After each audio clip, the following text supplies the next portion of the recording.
it's a drink with different cultural experiences, but there's a lot of shared experience in cider. I think it's quite a unique drink. I'm a Herefordhian. Herefordhians always drink cider. Of course, you're weaned on it, of course. Yeah. It goes with us.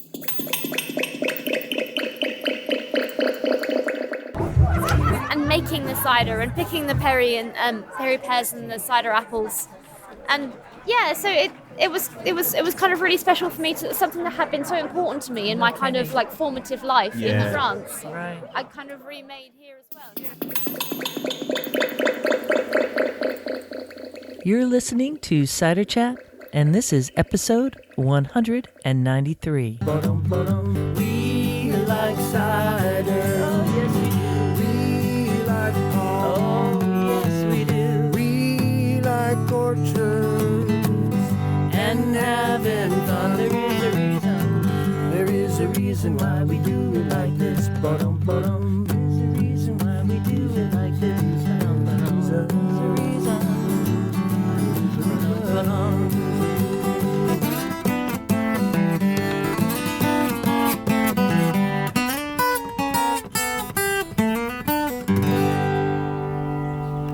Hello and welcome to Cider Chat. My name is Rhea Wincaller, and I am the producer and cider MC of this weekly podcast, where we speak with makers, cider enthusiasts, and folks within the cider trade from around the world. This week, it is more audio snapshots from Ross on Wye Cider and Perry Company and their annual Ross Cider Fest, held this year at the end of August, the first day of September.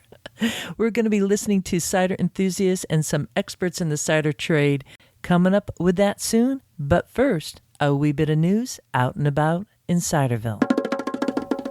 First up on the news out and about in Ciderville is a reminder for you to get in touch with me about the second annual New England Cider Tour. And I've been hearing from folks who said, Rhea, my email was put into the spam folder and I didn't know that you replied. So you might want to check that if you've gotten in touch with me about the tour and signing up. And if you don't know about the tour, well, it is rolling out on October 31st. Out of Greenfield, Massachusetts. It's a one-day tour, so we return back to that spot, and we head up to New Hampshire and Vermont. In one day, we're going to be having products from 6 producers, so that's 6 cideries in one day, which makes it absolutely efficient, and also, if I do say so myself, a real chill and lovely way to experience 6 cideries. I mean, there are Cider Fest, and there's, like 2 hours where you could taste 25 ciders. So that's one way to do it. But in my favorite way that I like to do it is kind of take my time and roll into the cider and taste it. And that's exactly how all tours I produce roll.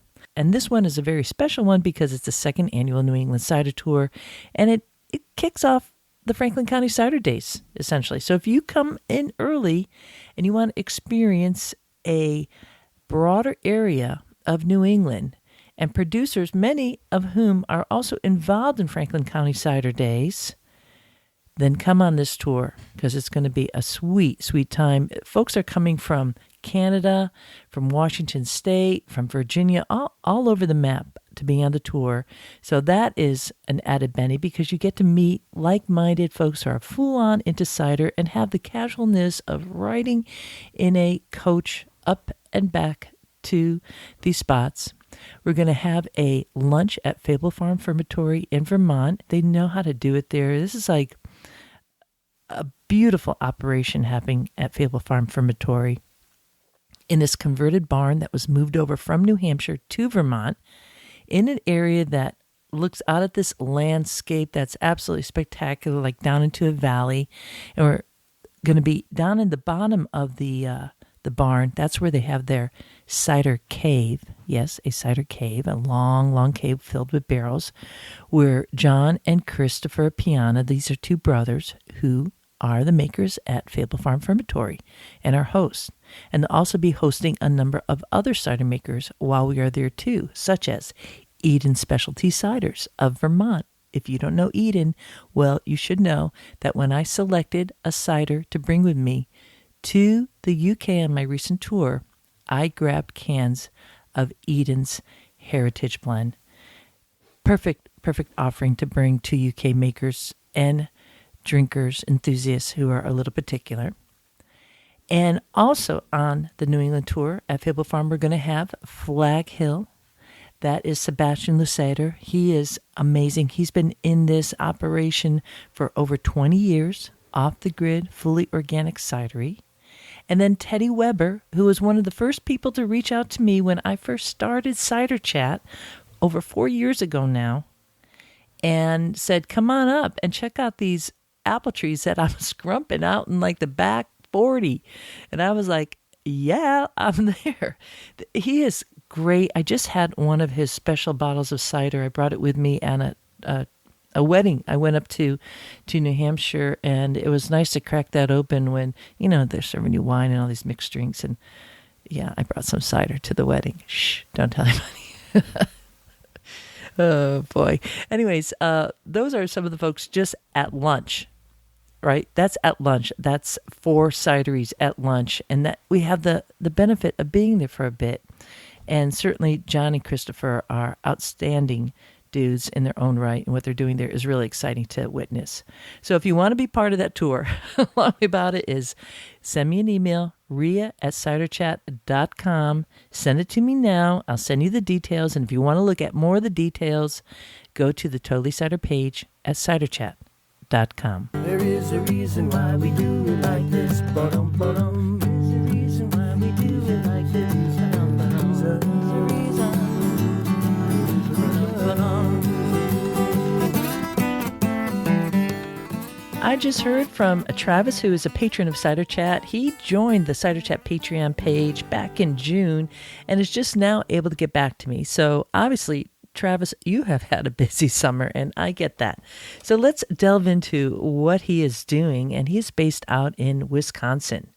Travis writes, I've had a busy summer of orchard fun, failures, and lots of learning, and I've managed to find a brief lull between teaching, raising 2 tiny humans, and the fall apple harvest to finally respawn. He says that he stumbled across Cider Chat a little over a year and a half ago, and it has changed his life. I've always enjoyed eating apples, but in my late 20s, I settled down on a small 10-acre parcel in central Wisconsin that had access to about a dozen semi-dwarf apple trees. In the fall of 2011, he pressed his first bushel of apples on a homemade press, and his life hasn't been the same since. In 2012, he planted 4 more apple trees, followed by about a dozen more the next year, followed by more and more and more, and today he has over 200 semi-dwarf apple trees of over 25 North American, mostly cider apple varieties. And he just planted 2 rows of high-density trellised apples on dwarfing rootstock for another 200-some trees, all cider varieties. Holy smokes! You are taking this hobby to another level here, which sounds a little familiar to me in Ciderville. He continues with, what began as dabbling in cider making has become a part-time annual fall activity. And he makes a pretty tasty dry cider with just a wee bit of bubbly. And he also has been trying his hand at grafting and budding to increase the number and types of trees on his property, as well as preserving many of the great seedling varieties in ditches and field lines all around my area. And again, this is central Wisconsin. He also has pushed himself to improve his orchard management skills and cider craftsmanship. He writes that Cider Chat has been invaluable for providing tips and tricks, access to experts, and exposure to new ideas and ways of engaging the wonderfulness of an apple. I cannot adequately convey how incredibly grateful I am for all the learning opportunities you have provided me in my journey towards, hopefully, one day, many years from now, becoming a full-time cider maker. Sincerely, Travis.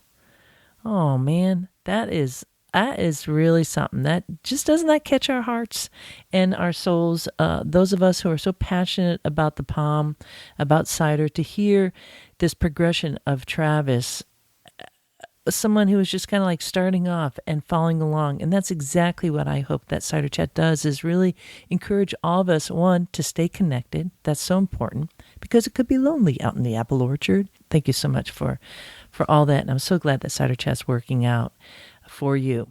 I have another letter from another recent member to the Cider Chat Patreon page, and that is Jamie out in Washington State. Jamie writes, I found out about your podcast, Cider Chat, from a friend of mine who also happens to be an incredible cider maker. His name is Rick, and he is the mastermind behind Liberty Cider Works here in Spokane, Washington. Thank you, Rick. You rock. Awesome. He specializes in award-winning heritage ciders, staying true to the apple and to our local farmers. He has taught me a lot and has helped me develop a sense for great ciders. Jamie has been a cider drinker for many years. She tried her first cider in 2001 in Ireland. It was a Magners. But it wasn't until a couple years ago, when she started learning about cider and the process of making cider, that she really became hooked. The complexity of flavor and aroma that comes from the fermented juice of a humble apple is fascinating to me. She made it her goal to learn all that she can about cider, the cider making process, and the industry. A few months back, she passed her cider certification exam, and now she is studying to take the Pimblett exam. There's so much to learn, and so this may take me a while. In regards to cider styles, she really likes to keep an open mind and try a little bit of everything. Her favorite, however, are usually the semi-dry and dry range, a balanced English blend, a tannic, Kingston Black, anything in the russet family, and the list could go on and on. She also has an appreciation for the complexity of native wild yeast fermented ciders. Wow. Well, that's pretty awesome there, right? I'm loving hearing that people are into that dry cider, which is, it has so much dimension to it that we don't, I can't convey enough. Again, she finishes with, thanks again for your podcast. I appreciate what you're doing. I look forward to listening to many more. Well, how do you like those apples?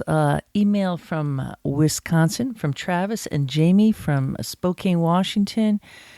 That is just like the tip of the iceberg. Let's face it, apples are everywhere, and good people too. And thanks to these good people and many more who are the supporters of Cider Chat at the Cider Chat Patreon page. Do become a patron too. It really helps keep this podcast on the air. You can find the link at ciderchat.com or just Google Cider Chat Patreon, spelled Patreon. While there's just so much catching up to do, I feel like I've been on this journey out and about in Ciderville, and I'm just slowly coming in and really jazzed up. A few weeks ago, I was in the United Kingdom, in London, and then out in the West Country attending the Ross Cider Fest, and I am still as high as a kite from that experience. It has filled my cup completely, jazzing me up. If you can't feel it, you got to know it. And probably it's because it's cool outside. That helps me to get, it gets us all going in that way, right? So if you want to kind of catch up, if you're new to the podcast and you want to catch up to like where we are, listen to the last two episodes. 2 weeks ago was London Got Cider. Those were little audio snapshots via the Cider Chat Live kind of episode that I do. And then last week was all on a barrel smoker, cheese making, and of course cider. And that was talking about some of the volunteers and some of the people behind the Ross Cider Fest. And this week, I'm bringing you more audio snapshots. In fact, the start of this here episode began with Elizabeth. She is a Cider Director at the Cider Museum in Herefordshire. So we're going to be hearing from her next, talking about that. And then you heard from Dick Whitcomb. He is a cider enthusiast extraordinaire based in the UK, based in Manchester, and just revs everybody up. And he and Kath Potter will be coming up. And then we're going to hear a little bit from Gabe Cook, a.k.a. the Ciderologist. He wrote a book on the same topic, and he'll be telling us a little bit of mythology around May Hill. And then we're going to finish with both Ed and Beck. You heard Beck talking a little bit about at the very beginning of this podcast on how she was talking about how France informed her, and it's all about apple picking and pears. I had this lovely conversation with them. So I'm going to bring you into all that. Again, more audio snapshots to give you a feel of the experience I had of camping in the orchard for 3 days and being fully immersed like in a vat of the most wonderful people. We are lucky.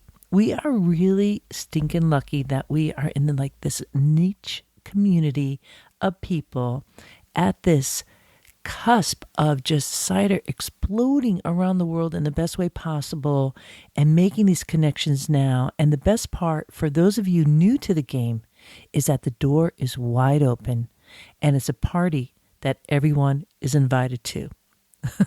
So I'm going to bring a little music in here, probably a little bit more singing from me and my cousin Jay with our favorite tune, We Like Cider, and then we're going to roll right into my conversation with Elizabeth Pimblett, the Cider Museum Director in Herefordshire at the Cider Museum. Pretty cool stuff.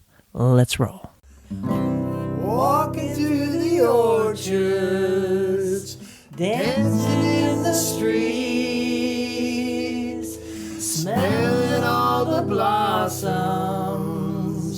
kicking up our feet.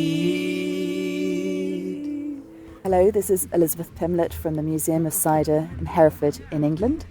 Full title? Yes. And quite a glamorous title. It is. I mean, yeah, it's super cool. I mean, how do you handle with all that kind of celebrityhood? Oh gosh, I realise I'm very lucky to be in the position I'm in. We are the only Arts Council accredited museum in the UK, so that's like the benchmark, the industry standard. And so, it's a bit of a heavy burden, really, trying to represent the whole of the UK. I was wondering, I mean, like cider, it's not one where you could kind of hide under the pillow. I mean, people are have high expectations around here for cider, in my mind. I could be wrong on how it's going to be explained, how it's going to be established for an outside audience. How did it get kind of curated? Or you came into this and it was already set up, and then you've been putting your own mark on it? Yeah, it was started in 1972. And it was started by Burchon Bulmer, who is the chief exec of Bulmer's, the largest cider making company in the world at that point, and still is, I think. Also Henry Weston of Weston Cider, another great local Herefordshire company, and also Professor Hudson from the Long Ashton Research Station. And they wanted to make sure that the stories of cider were captured. They were acutely conscious that there was a danger of things being lost. So it was set up, they opened in 1982, and it was a gradual opening of the building, taking on more and more of the building. So I came to it nearly 3 years ago, and I came from a professional museum background. Mm-hmm. I saw something in my hometown. I needed to move back to my hometown, and this cider museum position came up, and I thought, that could be interesting. I was interested in social history and domestic history. Were you drinking cider at the time? I'm a Herefordian. Herefordians always drink cider. Of course. You were weaned on it, of course. Yeah, it goes without saying. Well, it is part of the DNA, really. But it's almost like an unsung hero in Herefordshire. I think we do take it for granted a bit. So I came to this museum, walked through the door, thought, okay, yeah, it looks reasonably interesting.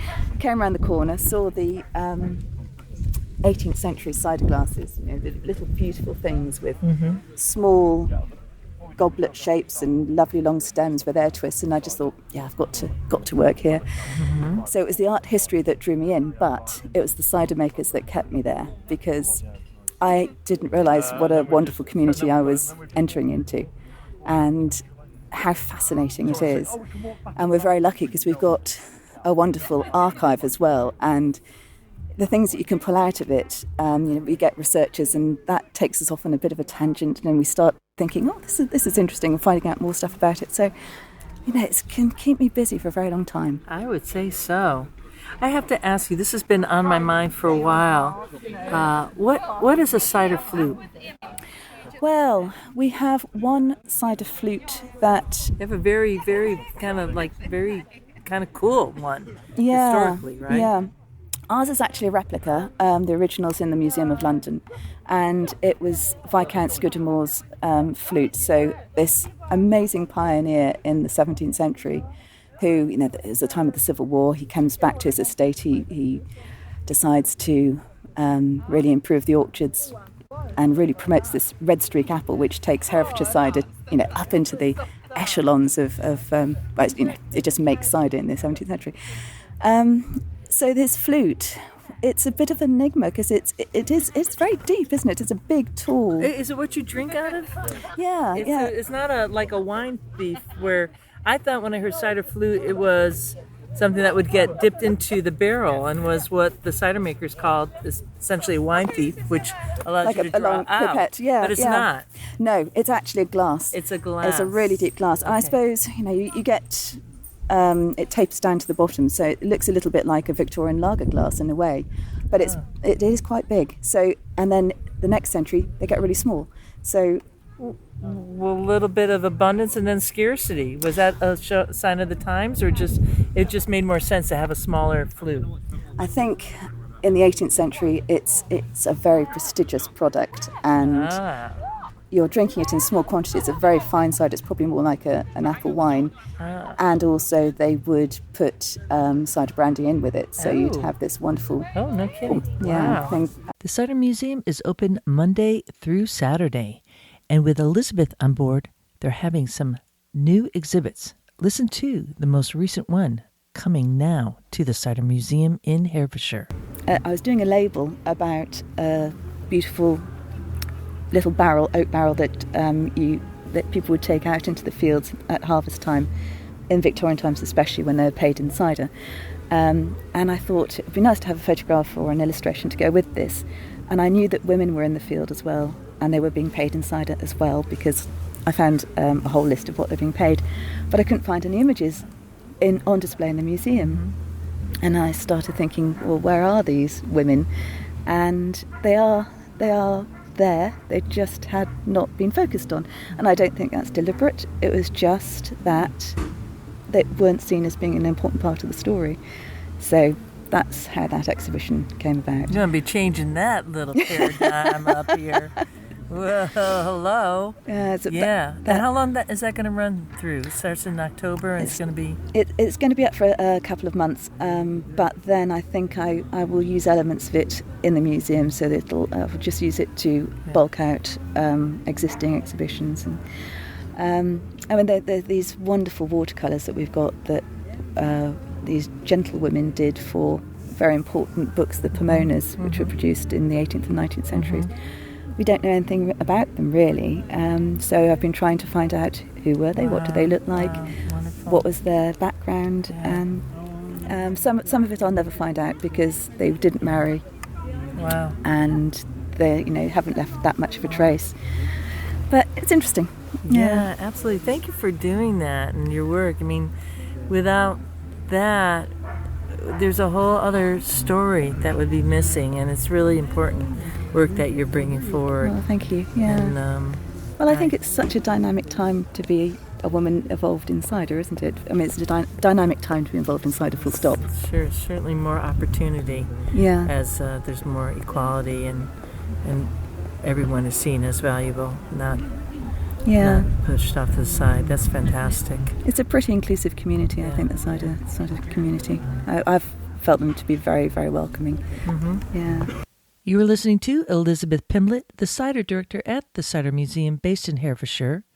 And the next exhibit coming up opens on October 5th, 2019, and it is called Women and the Art of Cider.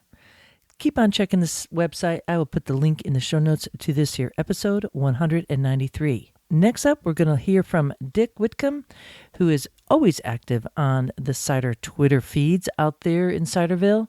And in this case, we're going to be speaking to he and his wife, Kath Potter, who just became a palmier. Hip, hip, hooray! A certified palmier. So let's head there next. This is out at the Ross Cider Fest in Ross-on-Wye. My name's Dick Whitcomb. My Twitter feed's Ashton1848. Ashton the Line is the mill town on the outskirts of Manchester where we live, and in 1848 there was a rebellion of Milltown workers who were then arrested and deported to Australia. So it's a significant date in working class history in my town. So that became my Twitter handle when I first started twitting about all sorts of things, which now is completely dominated by cider. We created a blog called Cider Buzz Manchester, and we do tastings of cider for anybody who wants to drink cider. We will take them a few bottles and say, drink this and tell us what you think. Check it out. Yeah, and we find that 2 or 3 months later they're selling cider, brought up in Devon on a farm. And as a teenager, we used to have a pop lorry, lemonade lorry that would come into our farm. And I'd notice that my dad would always go to the front and come away with a little bag that he'd take into the house. And when we got older, when we became teenagers, we realised that we had to meet this van at the top of the lane and get our own bag of cider, which was being sown, not publicly. So yeah, I've always drunk cider, but there was a whole period in my life where I found it really hard to find good cider. And it's been a joy in the last few years. We toured Normandy 4 or 5 years ago, and just finding natural ciders in Normandy, finding that the ciders in Normandy were different than the ciders from Brittany, and then finding places like Ross-on-Wye and the collaboration that takes place here. We've been coming to their monthly cider club, and they're so open because they have different cider makers who come here every single month, and they talk, they debate, they challenge each other, they find different levels of explaining where their integrity in cider making comes from, and they share experiences. And I've not experienced that in any other field. It's the beer community is a lot more competitive, I think, whereas I think the cider making community is a lot more sharing and helping each other. Definitely, yeah. Have you ever made cider yourself? Has a little bit of fun? Yeah, we have a lot of fun making a little bit of cider. We all meet up in our garden once a year. We collect apples from our local community. Our daughter brings some of her friends, so they do all the hard graft of the scratting and the pressing, and we stick it in demijohns, and then we forget about it, and we taste it. And it's good, sharp, acidic cider from Manchester, made with eating apples and cooking apples, and as many crab apples as we can get hold of. I make lots of gravy with it. Oh, really? Yeah. You just, any particular cider, or it's just the one that's on the shelf, you pull it down and we make it. Yeah, we end up with so much cider for ourselves that we just use it as in any ways that we can. And Kath is a Morris dancer, so we take it to Morris dancing events, and a lot of people would say in Britain at the moment, cider is having a moment. It's beginning to create a bit of a buzz. Manchester is a very working class city. It was the centre of a series of mill towns around Manchester, which is where the clog dancing and the wearing of clogs, the clog dancing group that Craft dances with are called the Milltown Cloggies. But it's got a very multicultural city centre. I would guess it's pretty similar to Portland's, but it's got a lot of craft breweries. And what we found is that once we began to take the best quality cider that we could get our hands on and take it into bars or around to breweries, they would suddenly say, wow, these flavours are amazing. And of course, a lot of brewers are now into spontaneous fermentations, farmhouse-style brews. The experts are the cider makers. And it turns out a lot of the leading brewers, when they were first setting up, spent time with people like Mike Johnson down here at Ross-on-Wye, and they learnt about spontaneous fermentation. So we're finding that craft beer drinkers are very curious drinkers, and some of the flavours that they find in cider correspond with some of the flavours that they're looking for in beers.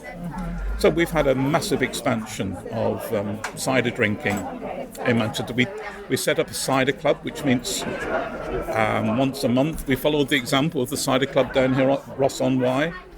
And Where does that take place, your cider club up in it Manchester? takes place in a pub called the Crown and Kettle, which is a very old building. It was from mid-1700s. It used to be a court, an assizes court. It's been a pub for more than 100 years. It's got the most wonderful ceiling that they've done their best to preserve. And we had a Meet the Cider Maker session with Albert, young Albert from Ross-on-Wye, and we sold out of tickets and he captivated people. And Nicky Kong, the bar manager of the Crown and Kettle, came to us and said, look, I'd like this to take place every month. And we were quite sceptical, but we wrote to people that we knew, and a number of cider makers agreed to come. We produced a program for the whole year, and our numbers have just grown and grown. In 2 weeks' time, we have Tom Oliver coming up, and we've sold 50 tickets, which for an event of that kind is unheard of in somewhere like Manchester.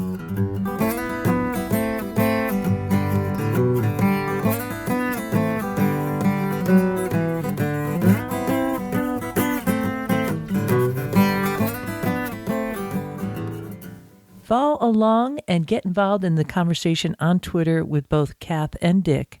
I'll have links in the show notes to their Twitter feeds, and I really highly recommend it because they are doing something for cider that we need more of all around the world, and that is keeping the buzz going, and they're doing it in Manchester. Thank you both. Next up is going to be a little story about May Hill from the ciderologist himself, and that'd be Gabe Cook. My name's Gabe Cook. I am the ciderologist, and I'm from a little village called Dimmock in Gloucestershire. So the three counties of Herefordshire, Gloucestershire, and Worcestershire are the epicenter of the Perry-Pear universe, or certainly the British perisphere. And at the centre of these three counties, almost sort of right on where the three counties come together, is a local landmark called May Hill. It's relatively innocuous. It's only about 1,000 feet, but it's well known within the landscape because it's got a stand of Corsican pines planted on top. They were planted in 1887 to commemorate the Golden Jubilee of Queen Victoria. So it kind of stands out. And the old saying goes, if you're within sight of May Hill, then you truly are in Perry-Pear country.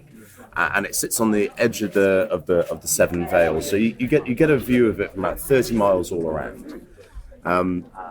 And so it's very much centered as a place where these varieties grow well. It's standard terroir, it's beautiful, amazing soil quality here. Underlying geology is really good.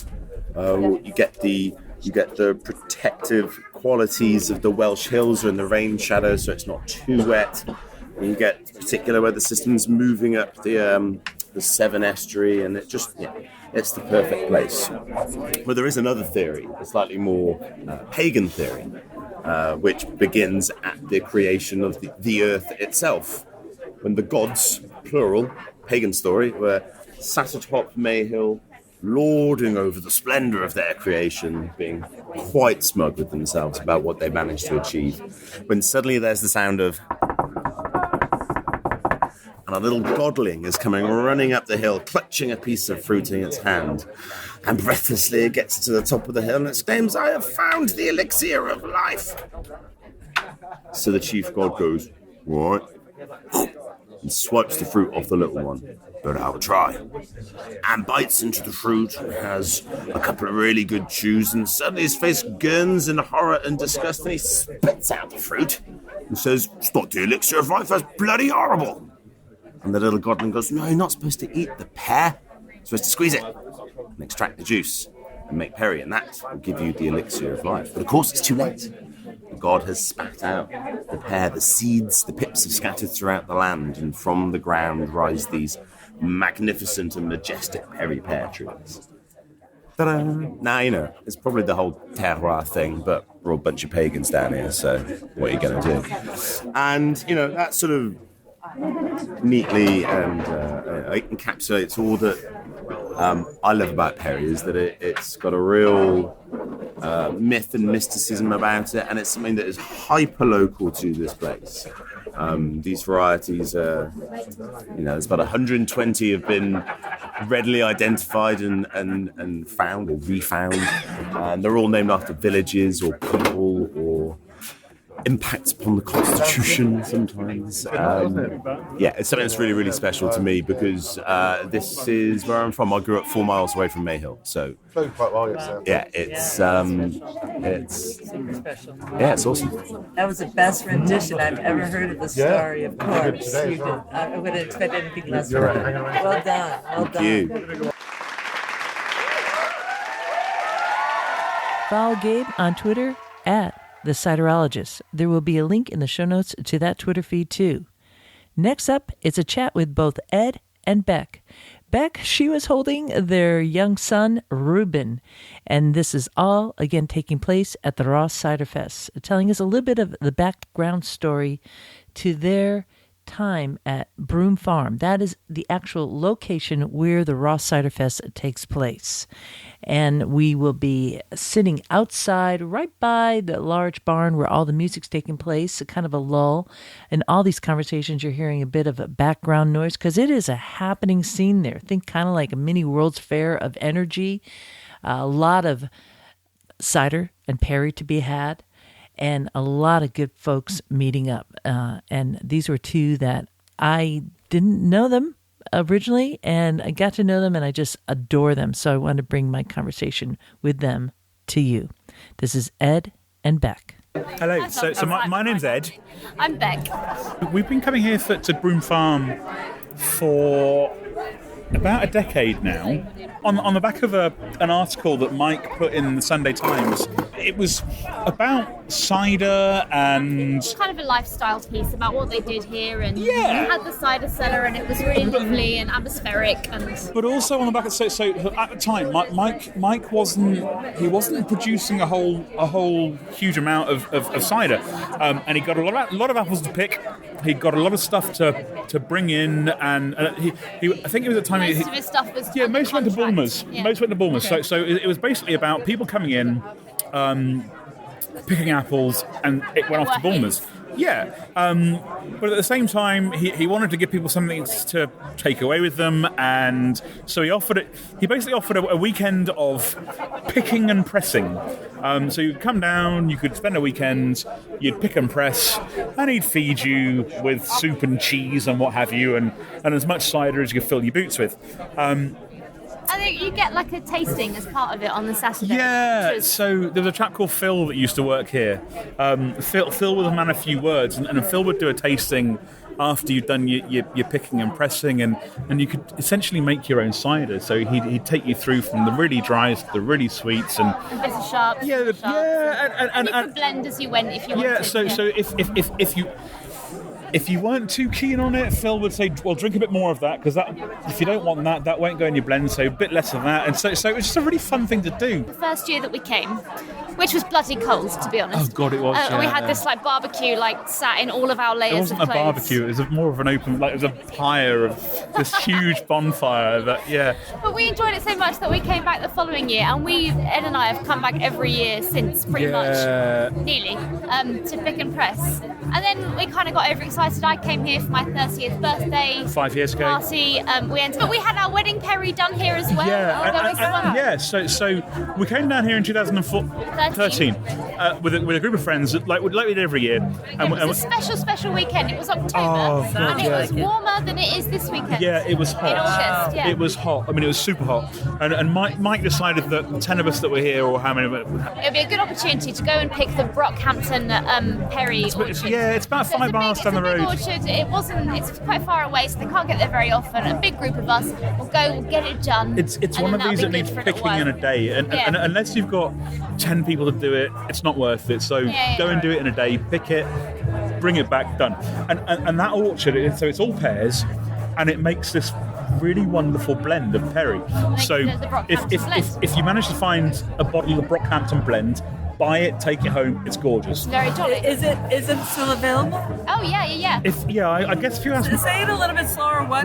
Brockhampton. Brockhampton. So that's the orchard, the Brockhampton orchard. Okay. So it's a house with an estate, and so let's say a couple of acres maybe, and on that estate there are several perry pears trees, all different varieties. I couldn't tell you what they were, but they make this most amazing blend.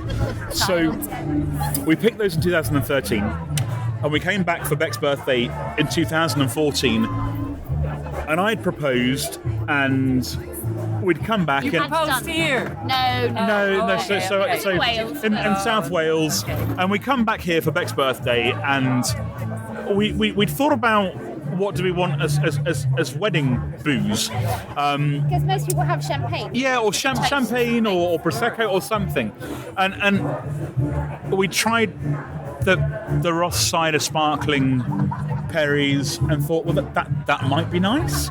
So, And then suddenly Mike said, "Oh wait, I know. There's that perry that you picked last year."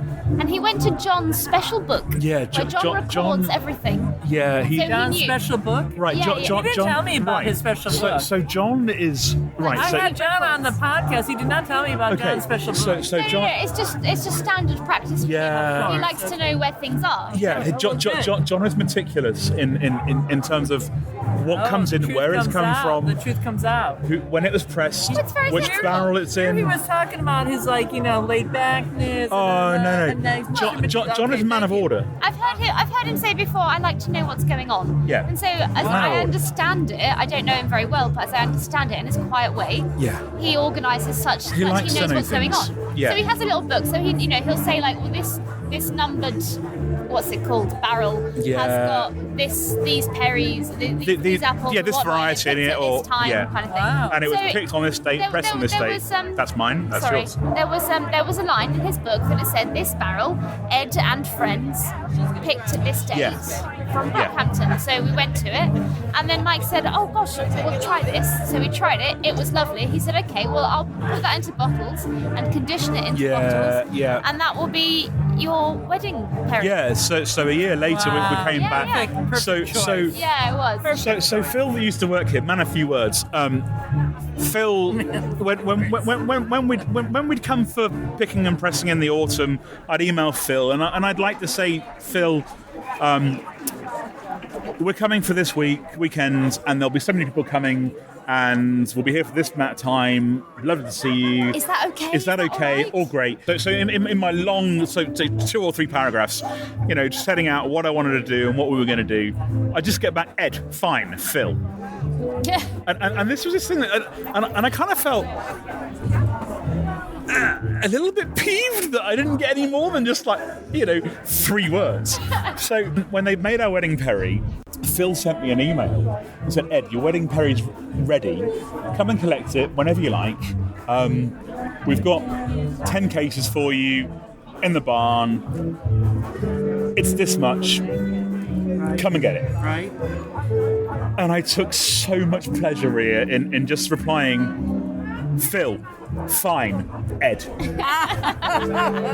It was wonderful. It was one of those things, you just couldn't set it up. It was just great. Smooth, man. And that was it. And I'd waited 7 years to do that. Just wonderful. And then we ended up coming. I think you probably appreciated that. I hope so. I really hope so. But I'll never know because he's so quiet and I'm such a man of few. I'll never know. Oh my God. But I really enjoyed doing it. And I still refer to it to this day thinking, yeah, genius, wonderful, well done, Ed. You're such a wit. But in actual fact, I'm really not. So that's a special moment. But we Yeah. came here for our honeymoon as well. Yeah, We yeah, had yeah, 2 yeah. days staying in the cider shack Yeah. straight after the wedding. my goodness. So that was lovely. And Yeah. it was like obscenely and ridiculously unseasonably beautiful weather. But this is a landscape, and this has apples and perry, and this has people and history and families, and this is part of our own story as well, coming here and making the cider and picking the perry and perry pears and the cider apples. And yeah, so it was kind of really special for me, something that had been so important to me in my kind of like formative life in France. Right. I kind of remade here as well. Yeah. Oh, what a fun couple to meet. 2 Cider Chat listeners and fun-loving cider and perry drinkers. All the best to you both. And to all the folks who took the time to speak to me at the Ross Cider Fest. There'll be more episodes coming up that I recorded specifically with makers, so stay tuned for that. And if you haven't subscribed yet to Cider Chat, well, what are you waiting for? Just press that little button on your smartphone or on your desktop and do it today. And help me keep on keeping on with helping cider going up around the world.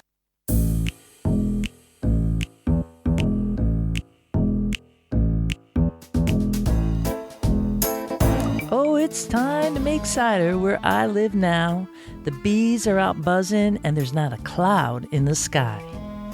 The old mill is just about ready and waiting for drops. I'm on the hunt for apples and pears by the lot.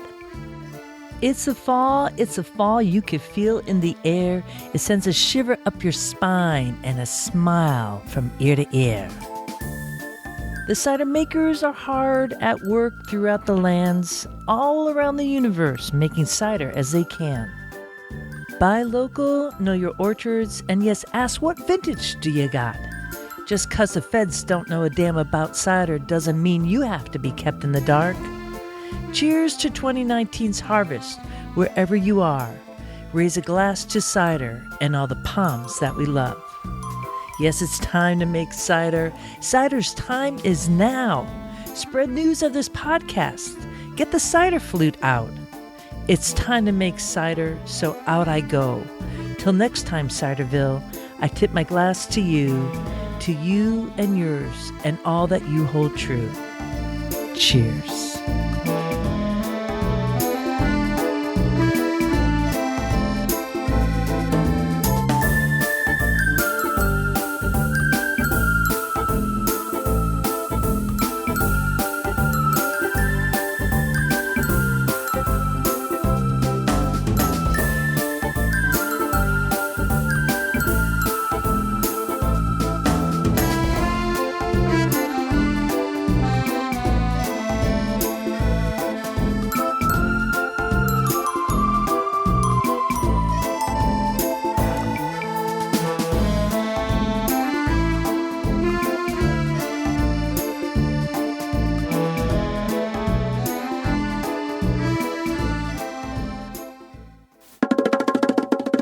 This is Rhea Windcaller, signing off for now. Looking forward to seeing you in Ciderville.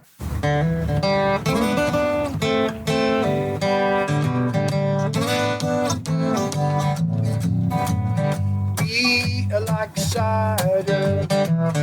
We like palms. We love orchards and having fun. There is a reason why we do it like this. Yes, there is. There is a reason why we do it like this. Oh, yes, there is. There is a reason why we drink it like this. Yes, there is a reason why we do it like this. We like walking through the orchards, dancing in the street, smelling all the blossoms, kicking up our feet. We like cider. We like palms. We like orchards, having some fun. There is a reason why we do it like this. Oh yes, there is. There's a reason why we do it like this. Oh yes, there is. There is a reason why we drink it like this. Yes, there is a reason. We like walking down the orchards, dancing in the street, smelling all the blossoms, kicking up our feet. Oh yeah. You like cider. Oh yes we do. We like palms. Oh yes we do. We love orchards, having some fun. There is a reason why we do it like this. There is a reason why we do it like this.